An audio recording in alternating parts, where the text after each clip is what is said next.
We will get started. Hopefully a lot of you folks can hear because I've sent a lot of messages that there are some folks on the line that don't have their audio selected, so hopefully they can hear. Just try to keep it within the content of the director's cut. I don't have any other ground rules other than that, so Mr. Helms, take it away.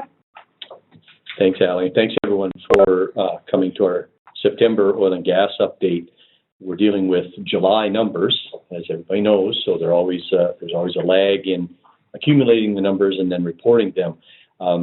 Theme for this month, as I put things together, kind of came to me was hang in there. I'm reminded of that poster from the 1970s where the poor little frazzled cat is hanging on a rope and appears to be just barely hanging on. And as you look at the fundamentals of the oil and gas industry, that seems to be what's happening in North Dakota. Oil production is essentially unchanged. It's down less than 1% from June to July. Gas production up less than 0.5% from June to July. The well numbers are up, but not dramatically, just a small increase in well numbers. And all of that in the face of oil prices that are down significantly, permitting that is down significantly, a rig count that is down again substantially, and I notice it's dropped one more since I published this morning, so it's down to 68. Williams County lost one more rig, so we're actually down 6 from our August rig count. July was a pretty good month weather-wise, except for it was windy. It was a very windy month, and so that did probably postpone some completions, but there were not a lot of wells on the completion inventory for July anyway. So we noticed that the non-completed well inventory is up substantially, again, up by 70 from June to July. So again, as that regulatory pressure came off to get wells completed, companies have continued to bank those wells as a way to maintain cash flow at a much lower cost and to have those wells available as necessary to satisfy stockholders or investors or that sort of thing. So they've again built a very substantial inventory of over 900 wells in the non-completed category. Interesting that Fort Berthold activity actually moved the opposite direction. Rig count up 2 on Fort Berthold, production up 11,000 barrels a day, although statewide production was down 10,000 barrels a day. And drilling permits on all lands on Fort Berthold were actually up over the previous month. So it moved in the opposite direction. Our thinking there is that the Tribal Council's action to suspend a lot of the West segment rulemaking and activity was encouraging to industry and caused them to move back in and work pretty hard. That also happens to be some of the best geology in the play, and there's just no getting around that. As the county people heard last week from Al Nygaard, 1/10 of the wells are on the reservation, but over 30% of the production comes from there. So those wells are just 3 times as good as other places, and that obviously encourages industry. On the flaring side, we lost some ground, down 1 to 2% in every category. And that is the beginning of the problems that we're going to see on the Hess and One Oak gathering systems. The loss of an entire construction season to right-of-way problems has just put a lot of pressure on gas capture. And Allison pointed out something this morning that I should speak to, and that is that even though we've seen pretty good results on the percentage of gas capture, every month we've seen a little bit of an increase in flared volumes. And that is counter to the Industrial Commission's goals. I mean, really, the percentage is a way to monitor and get there, but less gas flared is the real goal. And so why is that? Well, we think it's due to the migration of drilling and completion activity into that high gas oil ratio area. Not only is northeastern McKenzie County, southeastern Williams and northwestern Dunn County the best area for producing oil, but it also has more gas associated with the oil. So as rigs have migrated and completions have migrated into that area, there's been a lot of upward pressure on gas volumes. And you heard that from me about industry last month at the commission meeting, and you'll hear that from industry at this month's commission meeting about how much more gas there is coming into the system than what they anticipated a year and a half ago. And what can I say about the federal rulemaking other than those pages just continue to expand and expand and expand? And this is not surprising. I guess we've known for 6 years that the Obama administration was busy writing oil and gas rules, and they're now rolling them out. And so we have positioned ourselves to be in a spot where we have funds set aside and we have staff to dedicate to working on those rulemakings. So good news, there was an extension on the onshore Order 3 rulemaking, a time extension for folks to file comments. So please, if you're impacted by that and you're concerned about that, go in and file your comments. Of course, the new rule on reducing methane emissions is out. We've requested a comment extension, but we're working very hard to read through those 1,000 pages and digest them so that the commission can make comments within the 60 days if necessary. And then the new thing is the notice by the environmental organizations that they plan to sue EPA over not keeping up with its scheduled updates of RCRA and Toxic Substances Control Act requirements. And so I'm going to be talking to the commission about making sure we stay on point there, and if that develops into one of these sue and settle situations where as soon as the lawsuit is filed, settlement negotiations begin, that we get ourselves a seat at the table so North Dakota's interests are represented there. So theme for the month is hang in there, baby. And industry looks a lot like that poor little kitty in the poster where it's just kind of coming from all directions. But amazingly, they have maintained production and activity. When you look at the rig count and you look at 69, that is such a huge change from a year ago. But as I told the counties, rig efficiency has increased so much. In 2011, the average North Dakota drilling rig could construct 0.7 wells a month. In 2015, these 69 rigs are averaging 1.7 wells per month per rig.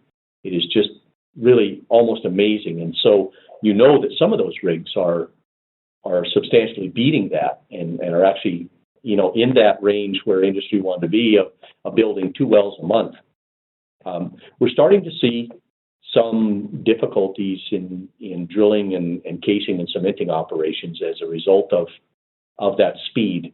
And so that'll be an interesting thing that we'll keep monitoring. It seems like over the last month, I've had to deal with more casing installation and cementing problems than I was previously. So we may be kind of at a point where speed-wise, we don't need to speed up anymore. We need to kind of hang here until we develop the systems to deal with that kind of rig speed. With that, I'm going to take questions. Okay, there's nothing from the conference room. I know you look like your wheels are turning. They are, but I don't have a question yet. Okay, question from the webinar. Any more detail about production on Fort Berthold? Why has that gone up? Did the tribal council do anything to boost production? Well, the tribal council has taken a couple of recent actions that were pretty encouraging to industry. As you know, the West segment had come out with a plan to pretty much take over all oil and gas regulation and additional regulation of workforce and everything in the Mandaree area. And that is the #1 drilling area on Fort Berthold Reservation at this point in time.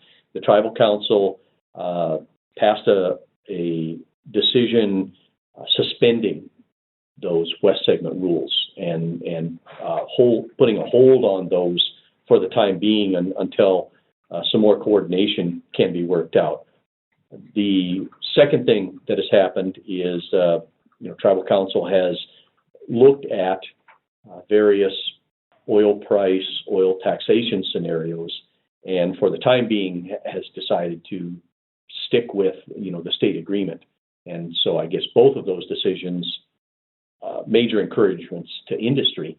And so you saw activity on Fort Berthold move the opposite direction of what it did statewide. Okay, really good question about flaring here. What can be done to reduce the volume of flaring as opposed to just the percentage?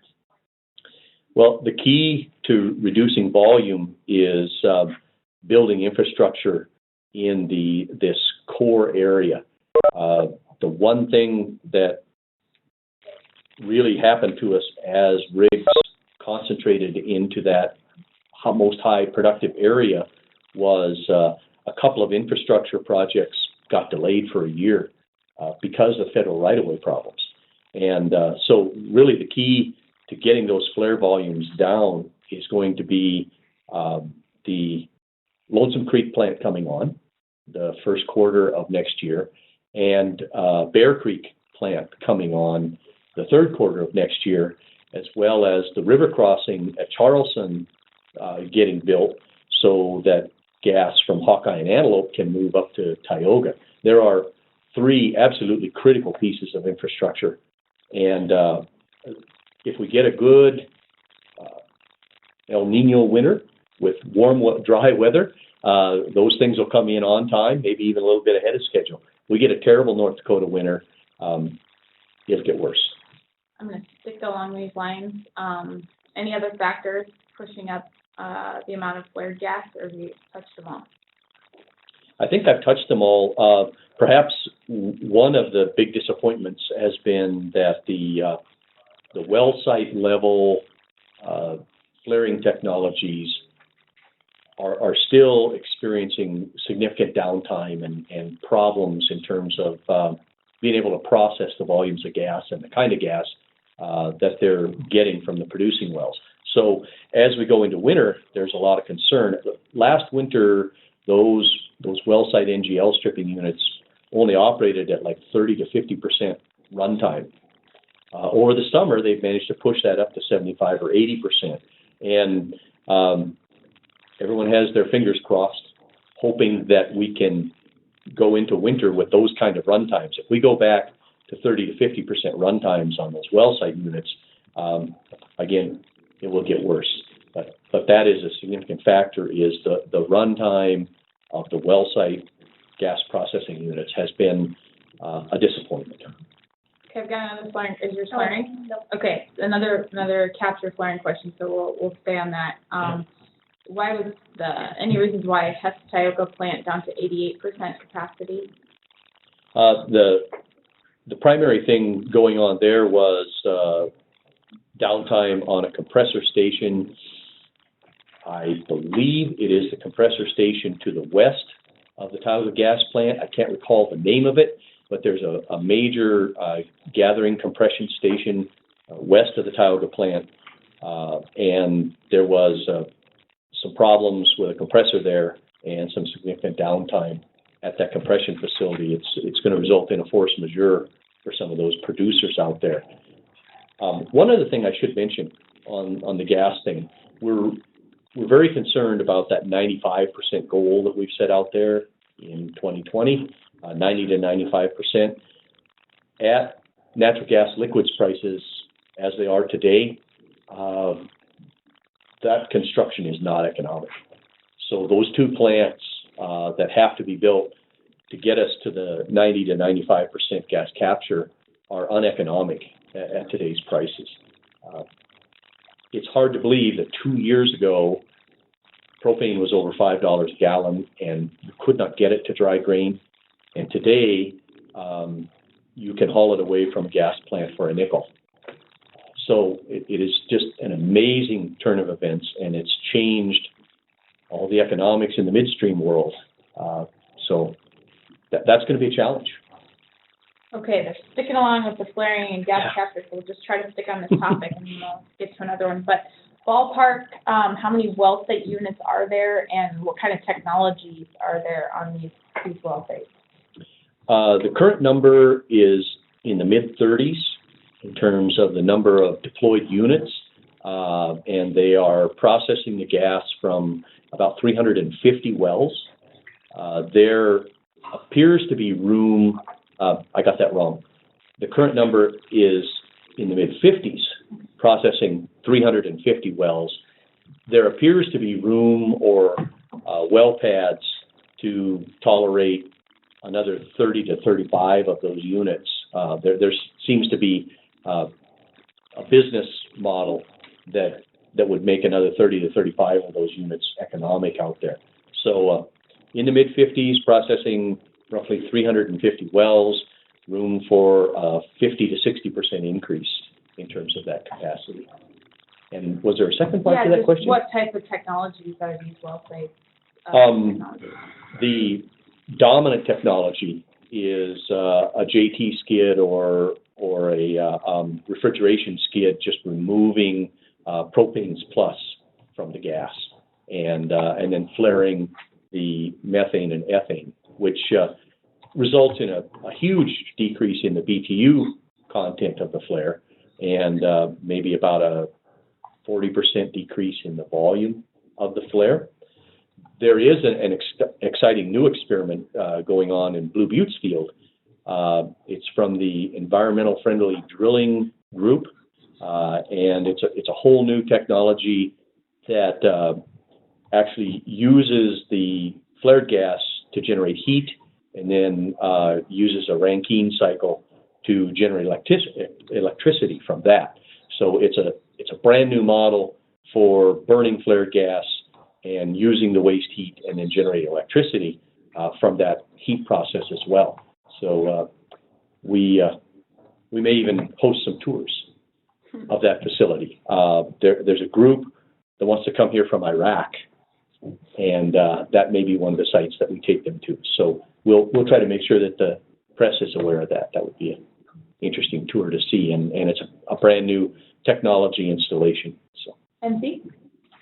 If I could ask, something that you kind of touched upon, have there been quality issues because of either low prices or rigs kind of working overtime? Have you guys been running into those kinds of issues at all?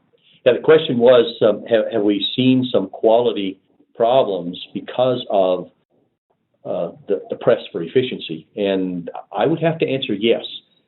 We have begun to see situations where primarily it's been in the running and cementing of the 7-inch casing in the wells. Folks have experienced problems with shale collapse and difficulty getting a good cement job.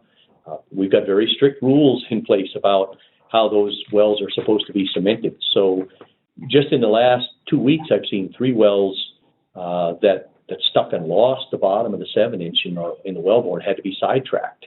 So yeah, there are some significant problems, and those are really expensive problems when they run into one of those. So the press for efficiency may actually be costing additional funds when it comes to that.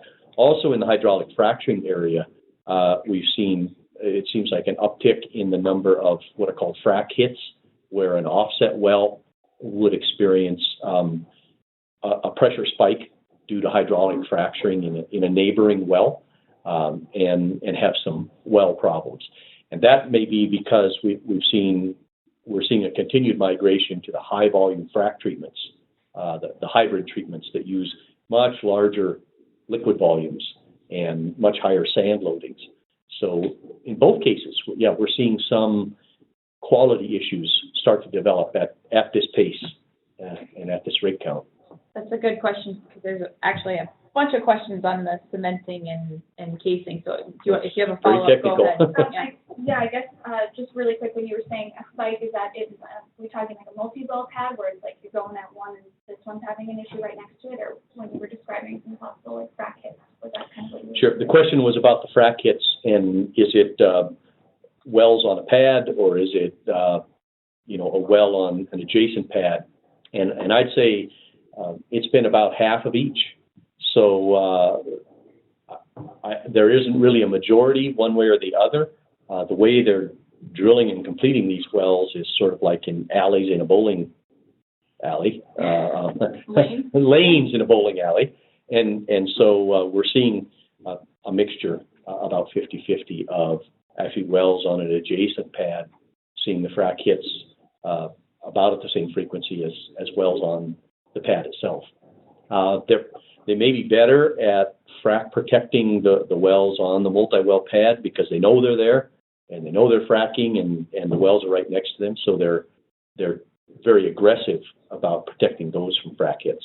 And I'm trying to consolidate some of these questions because they're all very similar in nature, but the underlying question that I see is, so with these casing installation problems, are they posing environmental impacts to groundwater or spills or accidents? Are those happening because of these casing deficiencies? I would have to answer that no, and that's because of the very rigorous rules that we have about casing and cementing. So in no cases have we seen a long-term problem in the cement or the installation of the surface casing, which is the primary casing and cement that protects the groundwater. So I can't remember the last time we had a company set that too shallow or not adequately cement that surface casing in order to protect the groundwater resources. What they're experiencing ends up being more of a how are we going to frack this well and protect correlative rights issue, because they're running the 7-inch out into the spacing unit and it's getting stuck and they're not able to circulate cement from the end of the casing. So they're having to come back up the wellbore a ways and shoot holes in the casing and circulate cement from there, or cut the casing off and sidetrack around it. And so that then it becomes an issue for how can they frack that well and not drain oil from the neighboring spacing unit? How are we going to make sure that the rest of the wells on that multi-well pad don't have frack hits, or that they don't frack into that abandoned open wellbore? And so it is really difficult engineering problem, but it's not, they're getting the casing cemented from the pool up across all the layers they need to protect, and the surface casing is fine, but that far end of the well down there, well, actually not the far end, but at the heel of the well, where you're right between two different spacing units. Serious problems and very difficult to solve. Okay. And expensive. And expensive. I think that's probably the big thing. I can't get that cat picture out of my head right at the moment, which is probably pretty cool. I looked it up. I Well, looked it up. Oh, yeah. Did you Google it? I didn't know what you were remember. talking about. Oh my goodness. Will you? I think every dorm room in the 70s had that poster. That was it was that everywhere. it? Well, That's one version of There's it. That's a a lot kit. of versions of it. Yeah, there's a lot when of you versions. say hang in there, baby, who are you talking to? Oh, Yes. I think I'm talking to the oil and gas industry. They are under tremendous pressure from all sides. The investors are putting pressure on them to improve efficiency.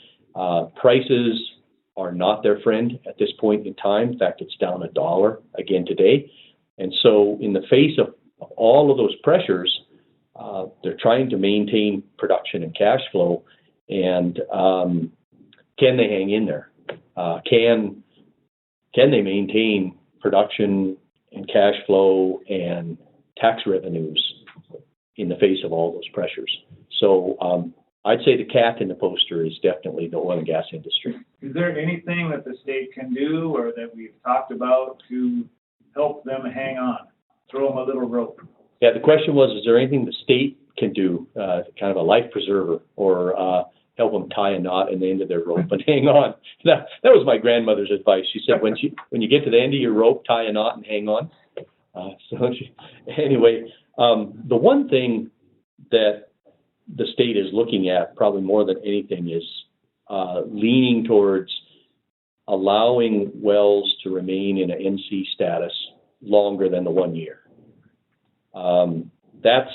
That's going to help the folks who drill a lot of wells, but it's a delicate balancing act, because royalty owners expect to get paid royalties on those wells, and the non-operated working interest owners end up paying for a well to be drilled and set up for fracking, but they don't get any cash flow from it for a long time. But it does a couple of things. It sends a signal to the industry that we're willing to work with them. And it also sends a signal to the world markets that the state is not going to force additional oil into an already oversupplied market. That we're being reasonable about this, and we recognize that everybody benefits from putting that oil on the market at $60 more than we benefit from putting it on the market at $35. And so that's probably the biggest thing the state can do at this point in time. Maybe the second biggest thing is allowing industry a little bit of latitude on this flaring and the ability to have another construction season to be able to, under the current low natural gas liquids prices and natural gas prices, to be able to finance that infrastructure that needs to be built. And then probably the last thing is state really needs to make sure that we move ahead with all those infrastructure projects, because it's not a matter of if the price comes back and the activity comes back, it's a matter of when. And the infrastructure, the road and bypass and water system and city infrastructure needs to be there to accommodate that in a much easier manner when it comes back. And we'd like to think it's going to come back in a nice, slow upward curve. Very doubtful. Some world event is going to change the oil market, and it'll come rushing back more than likely. When you say looking at, I don't want to overstate that. If we write something on it, is there like a level of looking at, or? I'm sorry, when I said looking at, was I talking about the NC wells? Yes. Yeah. Maybe a better term would be leaning towards. Okay. Yeah, because that's actually the direction we're leaning at this point. We look at it every single day. But right now, the policy leans towards allowing that additional year to leave those wells off the market. And that is fairly easily changed, but I wouldn't say it's 100% in that direction, but directionally it leans in that direction towards leniency on letting those wells have that extra year, keep that oil off the market. So what exactly would you have to do to possibly lean that way? Yeah. That's the commissioner. Yeah, the question is, what do we have to do in order to lean that way? It's an administrative decision. It is something that I discuss with the elected members of the Industrial Commission on a monthly basis. But what we do is we set the policy for the petroleum engineer who analyzes those temporary abandonment requests. And so, I go in his office and say to him, we want to be lenient, or we want to be very conservative on granting these temporary abandonment requests. Are we going to accept economic reasons, or are we going to say, no, it's got to be some physical market reason that allows them to TA those wells? So it could be, those are just two examples, but it's a process of having weekly discussions with the petroleum engineer that analyzes those and giving that person direction to be lenient or hard. So would it have to be some big order or something that would have to be voted on, or anything like that? Would it have to be an order? No. The processes are already in place to allow that flexibility, virtually on a day-to-day ability to adjust that policy based on what's happening with world markets. And it certainly gets adjusted on a monthly basis when I visit with my bosses. Yeah, that's kind of the question is, I kept getting, the 1 year. So are you being lenient towards the NC status or the TA status? Actually, it's the TA status. The NC status is pretty much an automatic. That's written in the statute that a well can set for 1 year without producing and paying quantities. That's in 380804.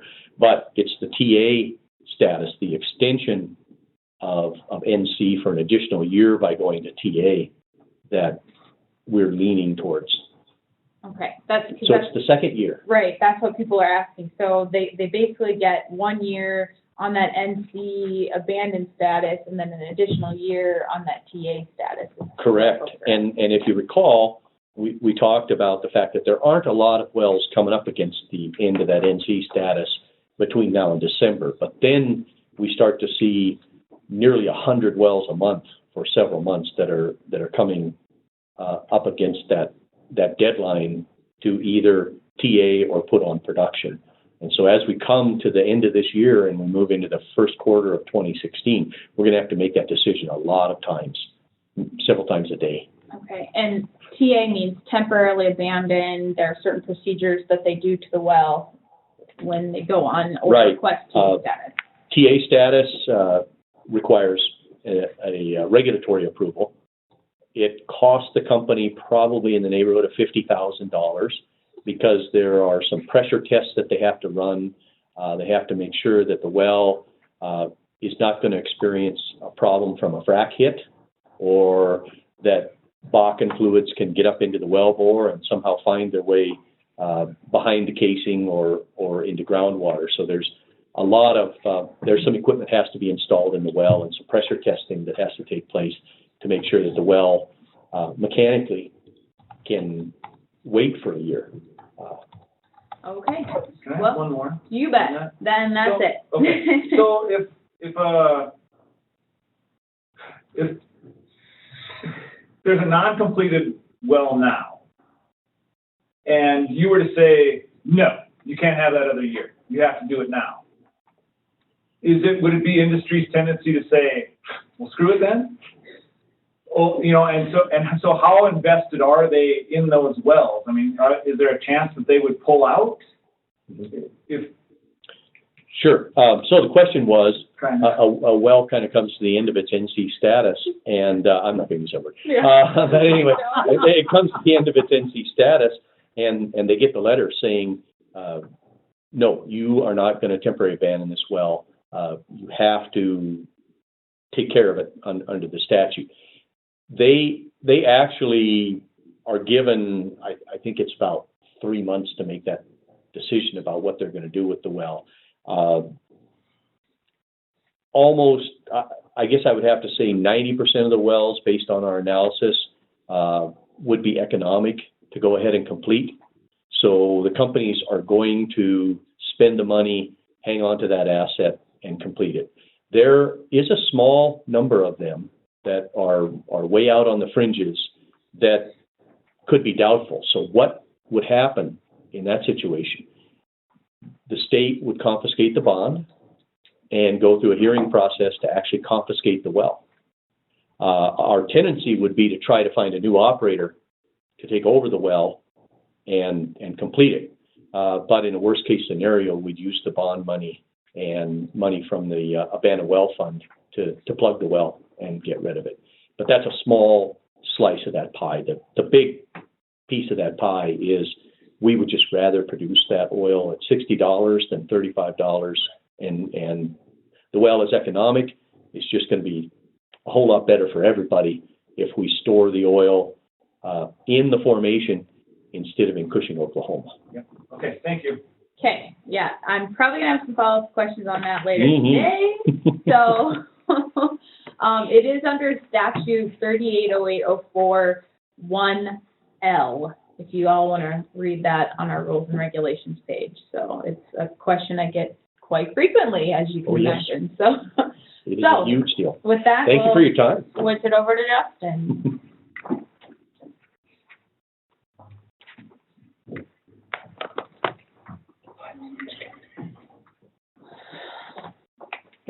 This thing on?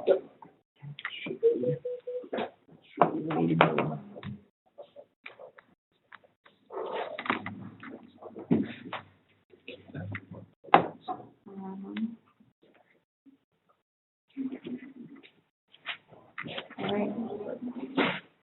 You're large and in charge. Okay, perfect. Well, good morning, everyone. Justin Kringstad, Director of the North Dakota Pipeline Authority. We'll get right into my set of slides here. Just an update on production around the Williston Basin. Again, Montana just starting to slide. They're still a couple months behind, but we are starting to see a downward trend in some of their numbers. Not necessarily surprising with the low to almost non-existent rig activity on that side of the play. So we'll continue monitoring that going forward. And then South Dakota, again, you can see their numbers significantly smaller than the other two states, but still a little bit of a downward trend there overall as well.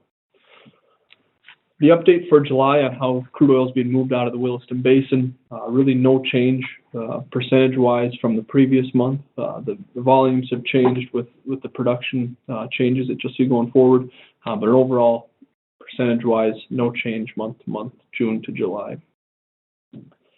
What you will see here, though, is a slight change, just very, very slight. You'll see right at the end or the right-hand side of this chart.